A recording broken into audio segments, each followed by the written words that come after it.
Thanks, Grant. I appreciate the introduction and this opportunity to speak on this topic to all of you. And thank you very much, everyone, for making the time and joining us for this presentation today on Contagious Optimism. That's something that I think a lot of us need currently, especially with what's going on around the world today. But just a reminder for our next webinar as well is that we will be having it will be presented by Dave Boram, who is the CEO of the MCA Resources Group. And that's going to be on the psychology of motivation. And that will be on the 23rd of June, 2020 at 1 o'clock Central African time. So we hope that you guys will all join us on that. We are really excited for that one because it's actually very, very powerful knowing and understanding the psychology of motivation, what motivates us, how we can be motivated, and how we can motivate ourselves.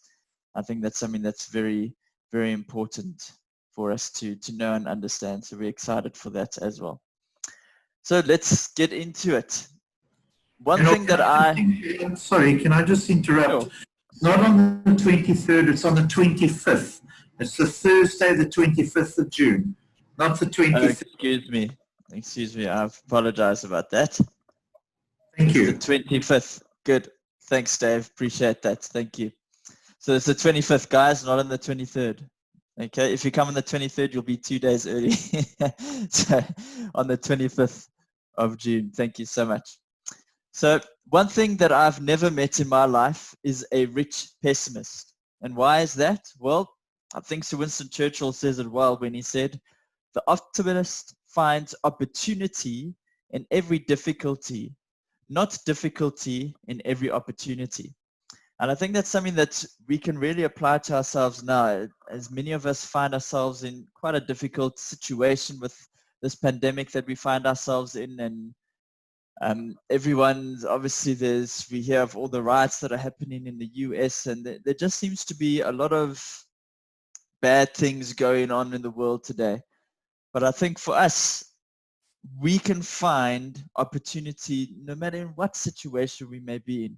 I've shared videos with people from around the world on our platforms, and I've shared videos on how this is a great opportunity right now to really take time to reflect on what's really important to you. This is a great opportunity to take time to really revise your goals and your visions and your purpose for your life.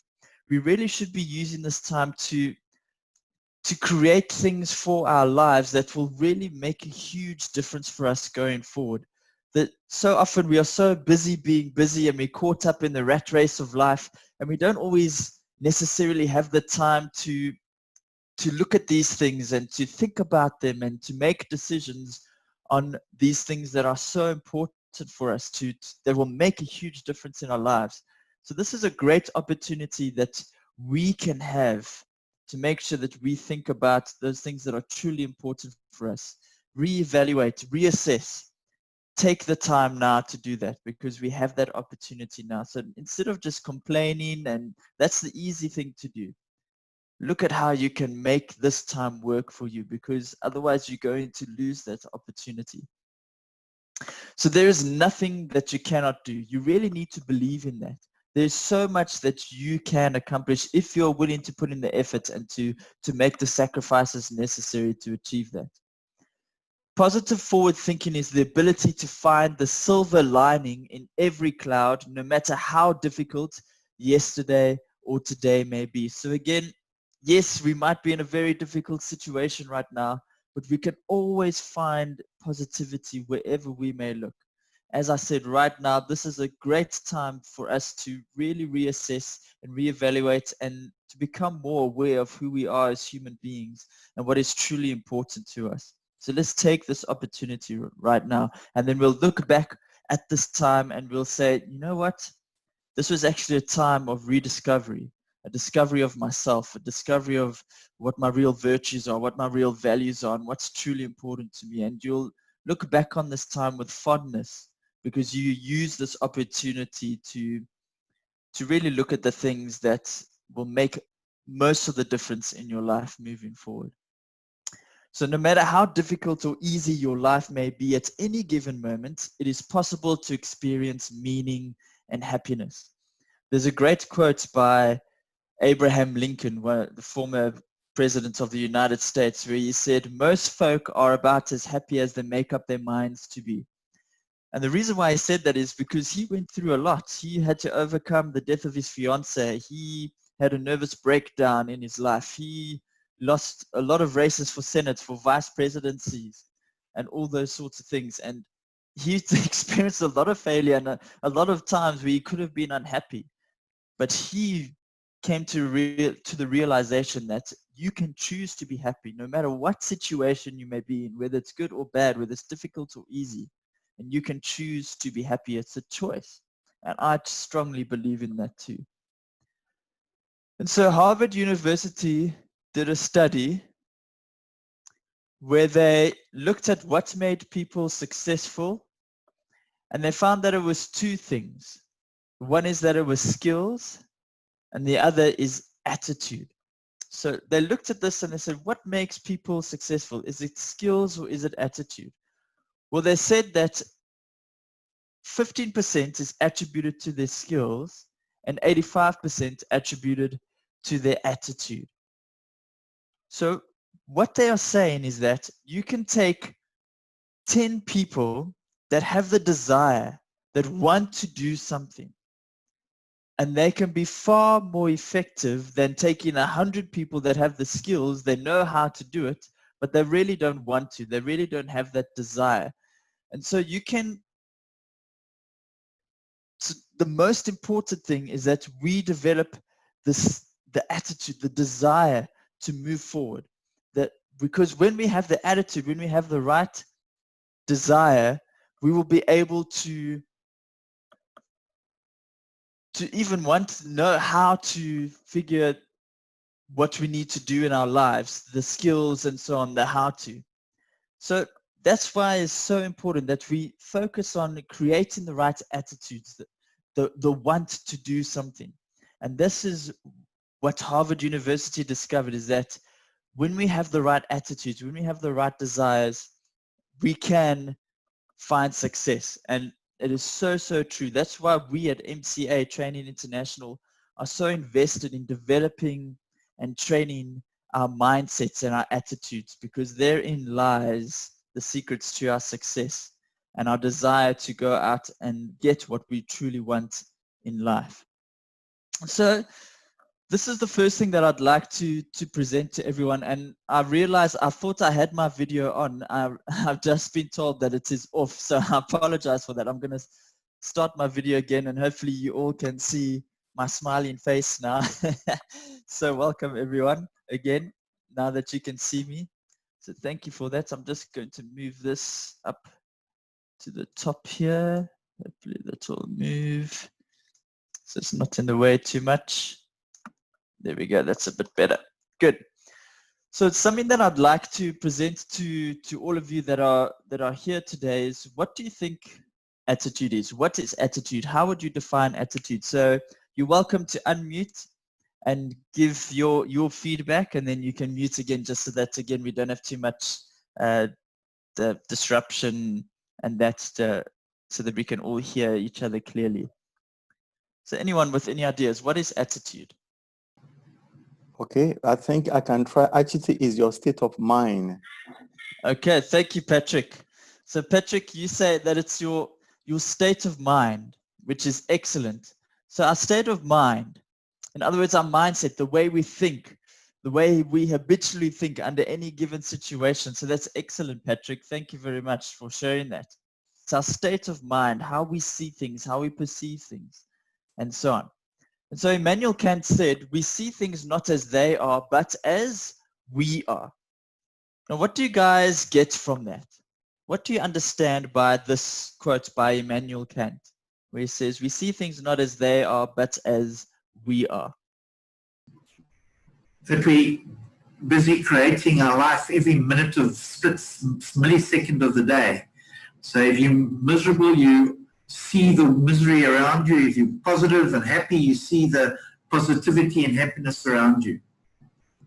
Exactly, 100%. And I think if we're really honest with ourselves, especially now, we can start to understand or realize how we see the world currently, because we can, and I look at, through social media, through all these different platforms that we have to share our opinions, and I see just how easily we can see things in such a negative way. There's so much negativity out there, and so people post things and say things like the world, it's basically like the world is ending. They think that there's just so much badness going around, and there's a lot of people are saying that they're losing hope in humanity, all these sorts of things, and it really makes me sad to see that. It's because, and yes, there are a lot of these bad things, but there is so much good out there if we are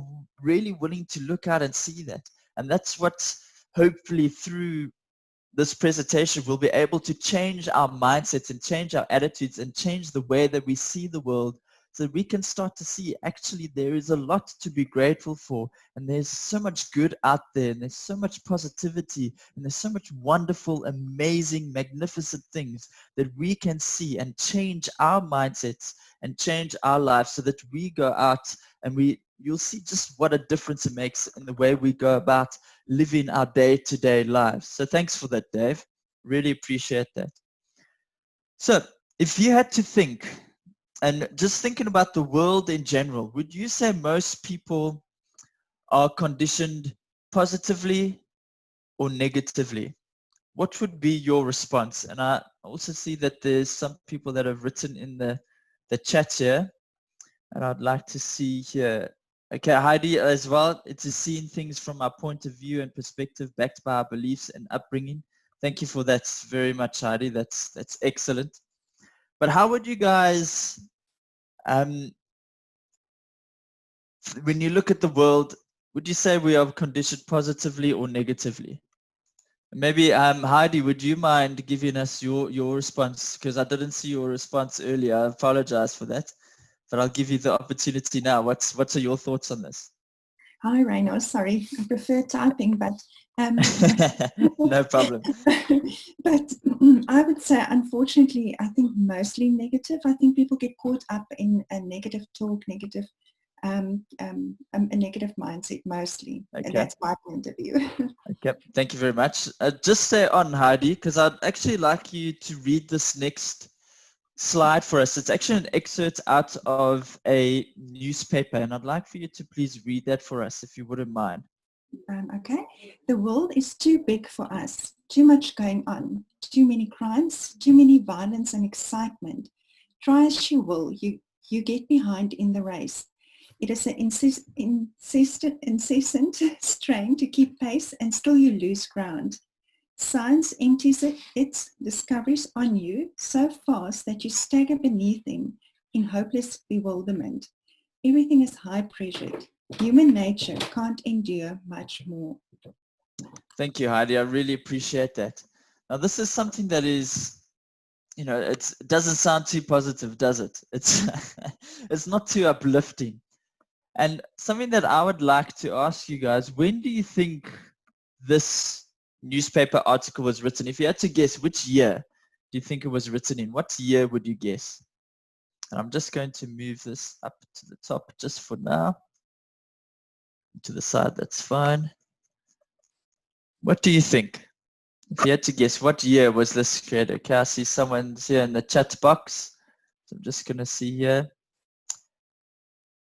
Dave says 2018. Okay. All right. Any other guesses? Let's see here. I see there's Kwesi. Kwesi, do you have any guesses when you think this was written in? Renaud, I guess this was written maybe 20 years ago, 30 years ago. About 20, 30 years ago. Okay, a long time ago. A long time ago. Good. Okay, so if we actually take a look, it's actually an excerpt out of the Atlantic Journal from the 16th of June, 1833. So almost, wow, not quite 200 years, but probably about 100. My maths isn't my strong suit, but quite a long time ago. And my question is, have things changed much? When we look at the media, when we look at newspaper articles, when we look at the stories that are posted, and obviously the media has a lot more platforms to post these stories now, whether it's on Facebook, Instagram, on their news channels, on their websites, on wherever. There's so many different vehicles and resources that they can use to get this negativity out. And it's really, really scary that things haven't changed much from many, many years ago. So Kwesi, as you said, many, many years ago, it was a very, very long time ago. And so I would agree with what Heidi has said, is that most people, unfortunately, are conditioned to think in a negative way. And the reason that is because there is so much negativity out in the world today. You don't have to look far. You don't have to work too hard to find negativity. In fact, it has been found that for every positive thought on average, for every positive thought we have 90 negative thoughts as human beings. And that's the scary thing. That's why there's so much negativity. So we have more of a responsibility to fill our lives and to fill our minds with more positivity and more positive thoughts. And we're going to share how we can do this a little bit later on. So everything is about choice. As I said, we can choose whether we want to be unhappy, or we could choose whether we want to be happy. Under any given situation, in every experience we are going through, we can choose what we are going to do with our lives. So Marcus Aurelius said the following.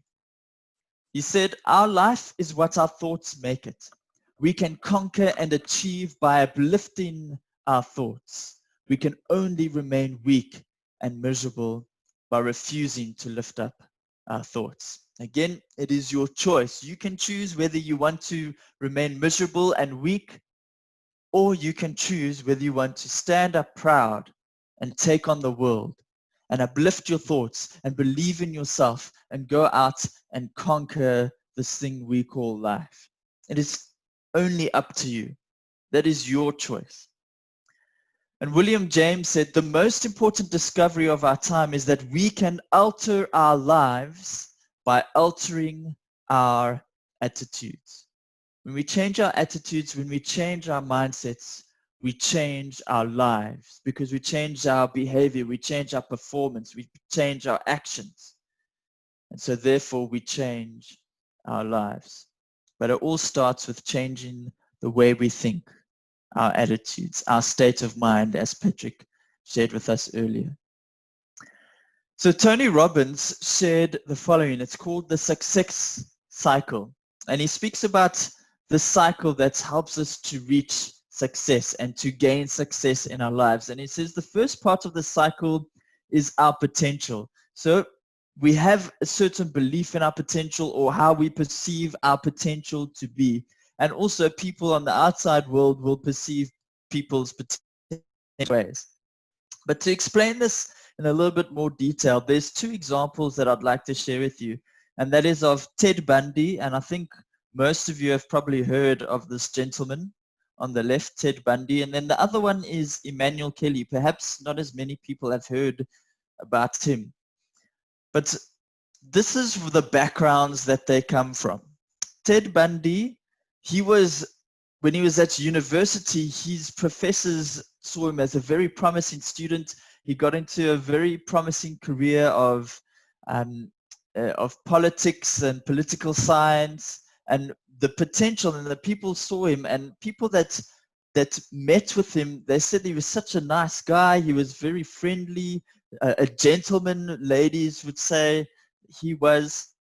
Whereas the gentleman on the left, Emmanuel Kelly, he was an orphan that was found in a box in Iraq with no arms and no legs, or his arms were cut off by his elbows and his knees were cut, or his legs were cut off by his knees. Now, when we look at these two guys with this information, we definitely say that the person with the most potential is possibly Ted Bundy, the man on the left. He had it all going for him. But yet we know exactly what he turned out to be the monster that lurked inside. But on the case of Emmanuel Kelly, his story took a turn. And he actually shared the story when he went on to an Australian reality TV show called The Australian X Factor. I'm sure we've heard of this TV show before. It's they have the X Factor in Britain and in other countries around the world. It's basically a show where people come on to show that they could be the next big pop star. And he came on and he shared his story, how he was found in a box and he was adopted by an Australian family. And so he was living in Australia at the time, and he came onto the show at X Factor and he sang the John Lennon song Imagine. And I really wish I could share the video on this forum, but I know that the videos and so on obviously so often get stuck. But if you want to go and YouTube Emmanuel Kelly X Factor performance, and he has an amazing voice, and the crowd and the judges were just drawn to tears from his powerful background story, and to see this man up on the stage with no arms, no legs, singing such a beautiful rendition of a really beautiful song. It really got people moving, and now he goes around touring the world, singing, speaking of his accomplishments, and it really is a wonderful story. And this just shows that we can look at and say, for us, looking from the outside, Ted Bundy had all the potential, he had all the opportunity. And for Emmanuel Kelly, he possibly didn't have as much opportunity. But what made the difference? Why was he able to accomplish so much more? Whereas with Ted Bundy, he obviously turned into not such a great human being. And that, again, I bring you back, is to choice. It's our choice. There's a story of these twin boys, and they had an abusive, alcoholic, addicted, a drug-addicted father. And the one twin boy grew up to be just like his father, and the other one grew up to be a successful businessman, a wonderful husband and father. And when they were asked why they turned out the way that they did, they both gave the same answer. They said, it was because of my father. They made the choice. Whether the one son, the one twin boy made the choice, well, he felt like there's nothing that he could do. This was his destiny. This was his potential. And so this is what I'm going to be. I'm going to become just like my father. Whereas the other twin boy made the choice that, no, I am better than this. I can do more. I can be more. It is up to me. And he really reached his full potential, and he became this wonderful father, husband, and successful businessman. It's all up to us, my friends. So the next part of the success cycle is then we know our potential, we start to believe in our potential, and according to our potential, we perform certain actions, we do certain behaviors, and so on. So if we look at this in a little bit more detail as well, again, I'm just going to move this to the side, is that first you have an opportunity. An opportunity is presented to you. Next, based on that opportunity, you have a vision. So you make the decision whether you're going to take on that opportunity or not. And then once you make that decision to take on that opportunity, now you start to create a vision. How are you going to achieve this? How are you going to set this out in your life? And then what happens so often is when you execute that vision, you meet your opposition. And a lot of time what happens is when we meet that opposition, that's when we quit and we give up and we say, oh, well, this obviously wasn't meant to be. This obviously isn't what I'm supposed to be doing. If it was what I was supposed to be doing, it wouldn't be so difficult. It should be a lot easier than what it is. But unfortunately, that's not how life is. We are always going to face difficulty. We're always going to face that opposition. We're always going to face trials, and there will be setbacks. How badly do you want it? There's a few examples that I'd like to share of people that have achieved so much in their lives, but they had to go and meet and go through this opposition in their lives. The first one is a gentleman by the name of Sidney Poitier. After his first audition, the casting director told Sidney Poitier, "Why don't you stop wasting people's time and go out and become a dishwasher or something?" He went on to win an Oscar and become one of the most highly regarded actors in entertainment. Another man by the name of Elvis Presley, perhaps you've heard of him too. Jimmy Denny, who was the manager of the Grand Ole Opry, fired Elvis Presley after just one performance, telling him, "You ain't going nowhere, son. You ought to go back driving a truck." And yet we know what he managed to accomplish. He became the king of rock. Next, another man you might know, Walt Disney. He started a number of businesses and went bankrupt several times. He kept plugging along, however, and eventually built Disneyland and the Walt Disney Empire. Then another man by the name of Michael Jordan, a basketball legend, and he said, "I've missed more than 9,000 shots in my career. I have lost almost 300 games. On 26 occasions, I've been entrusted to take the game-winning shot, and I missed. I have failed over and over and over again in my life, and that is why I succeed." He learns from that failure. You will meet opposition. You will have failure. You will have setbacks. But those things are there to make you stronger, to make you better, to help you to learn and to grow. Don't run away from your responsibility to overcome those obstacles. You can do it. You need to believe in yourself, and you can overcome those things, and you will be better for it. And you will gain in experience, and you will gain in wisdom and in knowledge and in strength and in courage and in self-belief. And that will help you to overcome future obstacles that you will meet on your journey to your vision and your dreams. And so how to get whatever you want? Do whatever it takes. Spend the hours, put in the sacrifice, put in the time, the energy, perhaps sometimes even the money to get whatever you want in life, because you can. You can get it. But how much do you want it? Are you willing to do whatever it takes? And again, as long as it is in line with your values. In other words, we don't want you going out robbing banks to achieve your dreams. Make sure that it is still in line with your value system. That is what true success is all about. So Tony Robbins said, "The path to success is to take massive, determined action." We cannot sit on our bums and expect to meet with success. We have to go out and do it, to put in the work, and then we will meet with success. The next points are, or the next parts of this of the success cycle is next when we act and when we go out and we perform these actions, we get our results. And then those results are directly linked with our beliefs. So we build up a belief in ourselves. And depending on what our belief is, it will then affect our potential. And so you see, it's the cycle that keeps going round and round. So depending on what our action is, depending on what results we get, and depending on how our beliefs get affected from those results, it will then create how we perceive our own potential to be.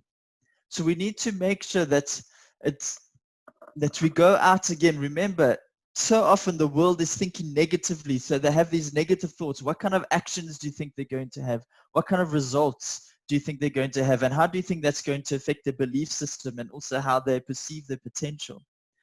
But then again, if we have positive thoughts and we fill our mind with positivity and we have this contagious optimism that we know that we can go out and we can achieve anything we want to achieve, what kind of action do you think we're going to have in our lives? What kind of results? How do you think that's going to affect our beliefs and how we perceive our own potential to be as human beings? You see the difference there? That's why it is so important. We have the responsibility to ensure that we fill our lives, our minds, and our thoughts and change our attitudes to see the positivity, to be optimistic.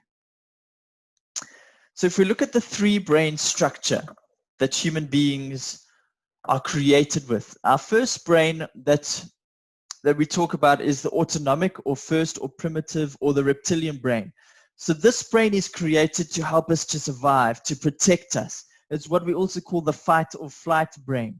The purpose of this brain is to protect us, to keep us alive. Our next brain is our limbic brain. This is where our emotions come from, our empathy. This is so, so important, especially in leadership and so on. And when we speak about leadership development, we say it's so important to be able to recognize the emotions that we feel in different situations. But this is the next brain in the three brain structure. And then the last part of this structure is the cerebral cortex, or our cognitive brain. This is where reasoning, this is where we can think and see things clearly. This is where we can solve higher level problem solving. And this is the one thing that separates us from cavemen, from the animals and so on, is because we have direct control over this cognitive brain, this higher level of thinking brain. So I'd like to take a look at this and see how the three brain structure influences our belief and how the three different parts of our brain influence our belief. The first part that we need to understand is that our thoughts drive our future, as we've discussed. It drives our actions, our results, our beliefs, and so on, the way that we think. The next is that the thoughts are the products of our cognitive brain. Remember, that's where we have the highest center that differentiates humans from all other walks of life. The next part is that mastery of our thoughts is undeniably linked with success. In order to deliver success, we must overcome a range of obstacles. So the most powerful challenges come from within. They come from our primitive brain, which is charged with the critical role of protecting us. It steers us powerfully to fight or flight, and its currency is fear. Why do I say that? Why do I say that its currency is fear? Well, it's because it asks us questions. When we dream of success, the cautious voice of our primitive brain quickly answers with a dozen questions designed to protect us. And perhaps you can think about, or you can relate to this when you are presented with an opportunity.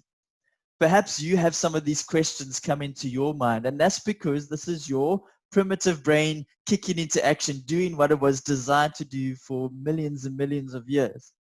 And questions like, what if I fail? What if I lose all my money? What if I upset my friends? What if the world laughs at me? What if it's not meant to be? What if I'm not strong enough, smart enough? This is a big one. What if this is not God's plan for me? What if, what if, what if? All of these things building up doubt, building up fear that you will so that you do not go out and overcome these obstacles, to overcome these setbacks and this opposition that will come into your life. So the list is endless. And as we listen to our voice of caution, questions become doubts and doubts become fears. So belief fades and failure ensues. And so for substantial success, my friends, you need to align your entire brain behind your idea. You need to evoke the power of the cognitive and emotional brains in a desire so powerful that it overrides all resistance that the primitive brain will raise. This is belief. This is the breakthrough. This is what is going to drive you beyond that fear. I've always said one of the greatest definitions of courage that I've found is that it's not the absence of fear. It is the overcoming of it. That fear is always going to be there. That primitive brain is always going to be there, filling your mind with those thoughts. You need to build up a belief through your cognitive and through your emotional brains to build up a desire and a belief in yourself that you know that you know that you know that you can, that it's so powerful that it overcomes those thoughts created by your primitive brain. And that's the breakthrough, my friends. And so, what are the steps that we can take to develop a contagious optimism, or, as we've discussed, attitude? Well, the first step that we can take is to flood that cognitive brain with positive statements. Make this a daily habit. So go out, look at yourself in the mirror, and tell yourself, you've all heard of these positive verbal affirmations. Create affirmations for you personally, aligned to what you want to achieve in your life. And go out and tell yourself that I am smart.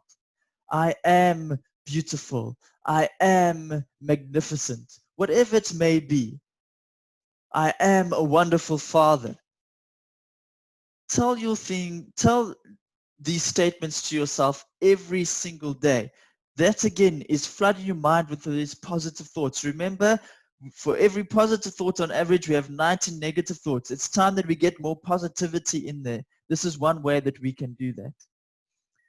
Next, expect and rehearse success. This is what so many successful people do.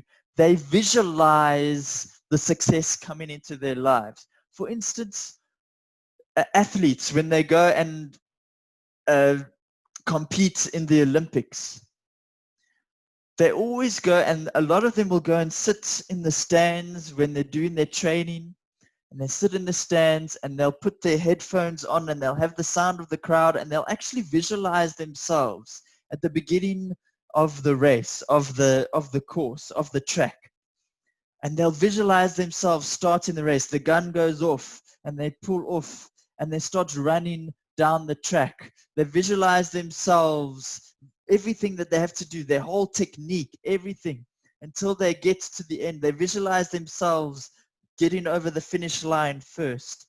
They visualize themselves going up onto the number one on the podium, receiving their gold medal, and they see it with white hot intensity, their country's flag being raised and hoisted while their national anthem is played. They visualize this, they expect, and they rehearse the success. So it builds up a belief in themselves that they know that they can do it because they've already done it in their minds. And this is a powerful, powerful technique that so many successful people do. They go out and they expect to receive that success. So when they actually physically go out and try to achieve it, they know that they can. They've built up that belief through that visualization and through that exercise that they've done over and over and over again. Next, you need to surround yourself with positive people and avoid negative people. There's that saying that says you become who you surround yourself with. And so make sure that if you find that maybe you're being influenced by too many negative people around you, try fill your crowd or your entourage or whatever you want to call it with more positive people, because they will rub off on you. They affect how you see the world and how you feel about the world when you're in their presence and when you're in their company. So make sure you surround yourself with those people that will help you and give you the environment where you can build up a belief in yourself and so on. Next, set and execute your goals. So don't just wish that you can goals. And so many people make these New Year's resolutions and they just think about them. So many people don't even write them down. But go out and set your goals effectively and then execute them, actually achieve them, work on them every single day. And this also helps us to create this positivity and this belief in ourselves, because as we start to accomplish more and we're able to tick more off in our accomplishment of our goals, we start to believe in ourselves more and we start to build up that confidence. And now we start to say, you know what, I can do this. And that's why it is so important to go out, set and execute those goals. Next, move your body, exercise, move around. Don't just sit around and be lazy. Go out and exercise. As I shared with you in my stress that motivates webinar, when we exercise, our body releases the serotonin hormone, which is the pleasure and the feel-good hormone. It makes us feel good. It makes us feel happy. I start my day off every single day exercising, and it's such a wonderful way to start off my day. I feel good about the day, and it's just sets a good foundation for the rest of my day. And if I don't do it, I feel that something's missing. So this is a great way to start off our day. Make sure that we exercise, that we move our body. Very, very important. Next one, just breathe. Take time to relax. You're not a robot. We need to take time to reflect, to introspect. As I said, that now during the pandemic, during the lockdowns that we're going through, this is a wonderful time to breathe and to introspect and to truly find out what is important for ourselves. Take that time right now. Don't miss this opportunity. The next one is past successes. In other words, manage your memories. Think about how we've learned from our past successes. That has built up our belief. That has built up how we can go forward, moving forward with those obstacles that are yet to come into our lives.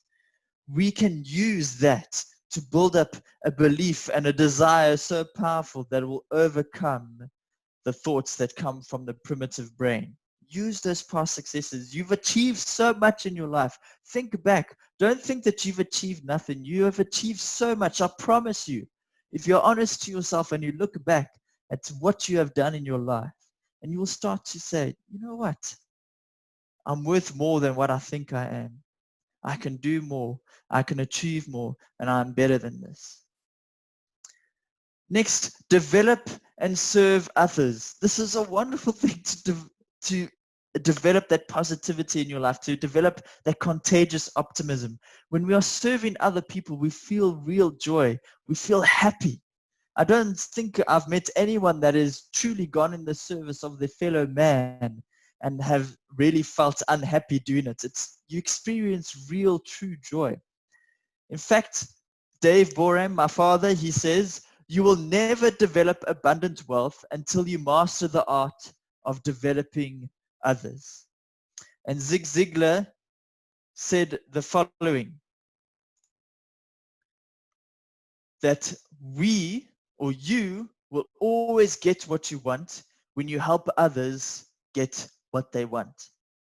And I think that is so powerful. When we are helping to develop other people, when we are truly trying to develop others and help others and to serve others, we find that real joy. I know from my own personal experience, as I've gone out and helped people, wherever it may be, and I've helped in orphanages, I've helped obviously with so many people around the African continent and around the world, developing them. One of the greatest joys about what I do is when I get an email or a message or a call from someone who has attended one of my courses or someone that I've coached. They come back to me and they say, what you've taught me and what you've helped me to discover and so on, it has changed my life. I've been able to do X, Y, and Z since I've met you and since attending that course with you. And when they share that with me, this is when I sit back and I say, this is why I do what I do. Because I'm helping those people to realize and become aware of their potential. And I cannot think of many other greater joys when I am able to experience that and when I'm able to help others.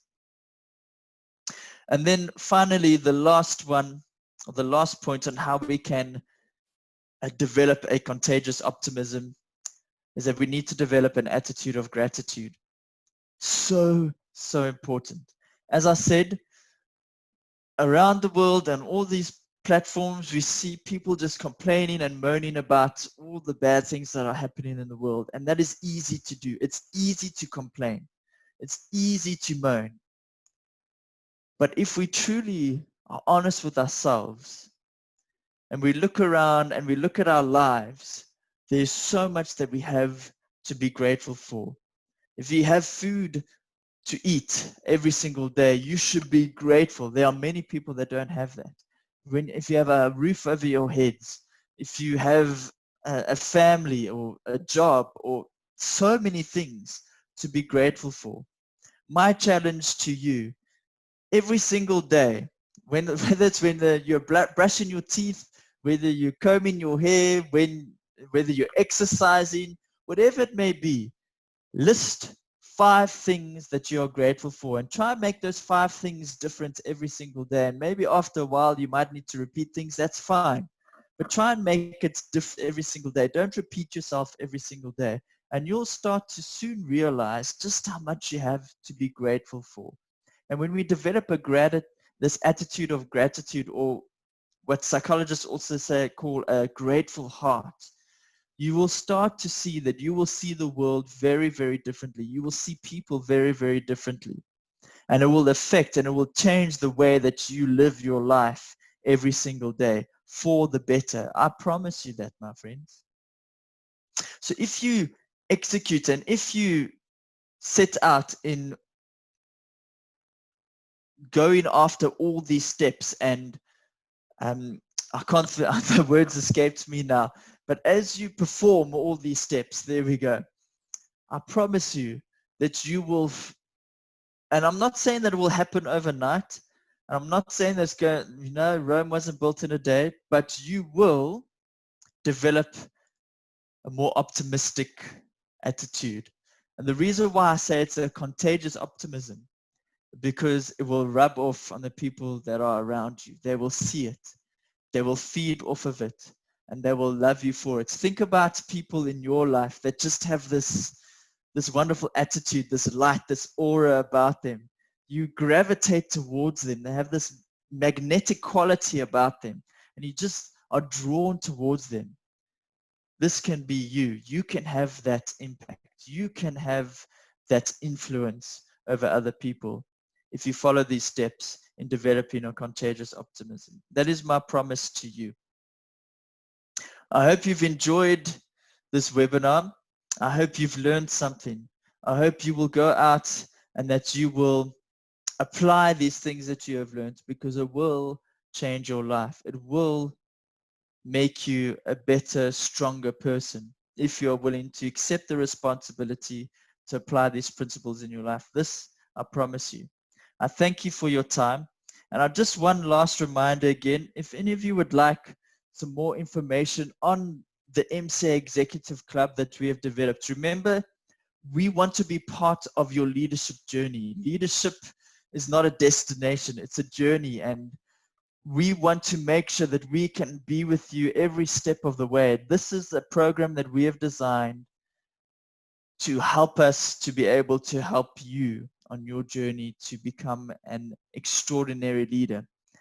This will give you access to leadership and training developments through our online platforms. So through access to other leaders, podcasts, videos, articles, as well as ours.